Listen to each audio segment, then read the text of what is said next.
Oui, mon nom est Mélissa Mongia. Je suis cofondatrice du studio Daily tous les jours. C'est un studio d'interaction. On travaille beaucoup dans l'art. C'est un studio d'interaction et d'environnement narratif. On travaille beaucoup l'espace public et le rôle du citoyen dans la ville d'aujourd'hui. C'est la première fois que je participe au FIPA. C'est pas la première fois que je suis présidente ou que je suis dans un jury. Effectivement, c'est un moment qui est intéressant. On est au balbutiement de la réalité virtuelle. Puis en même temps, ça fait plusieurs années que l'on développe un cinéma interactif ou une façon de raconter des histoires qui se veut interactive, où l'auditoire est participatif. Donc, ultimement, c'est de mesurer l'impact, de voir la pertinence autant de l'histoire, de la qualité dont elle est communiquée et de l'impact que ça a auprès de son auditoire. L'ambiance est très bonne.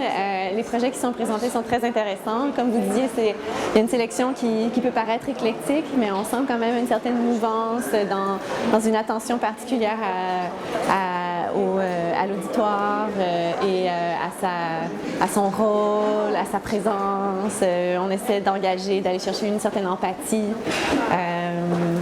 Et aussi, on se pose beaucoup de questions un peu qui sont soit politiques ou on sent aussi un besoin d'être pertinent par rapport à ce qui se passe en ce moment à l'échelle un peu plus planétaire. C'est de voir comment c'est des nouvelles façons de raconter des histoires et je pense que c'est quand même important en ce moment parce que surtout avec tout ce qui se passe, on se dit qu'on a besoin de conversation et l'interaction, le cinéma interactif ou les nouvelles écritures ou l'environnement virtuel permet justement d'ouvrir la narration à la conversation. Je pense que ça prend tout, en fait, et c'est l'histoire qui prime. Donc, l'humain, on a besoin de raconter des histoires et il y a une fascination pour toutes sortes de moyens.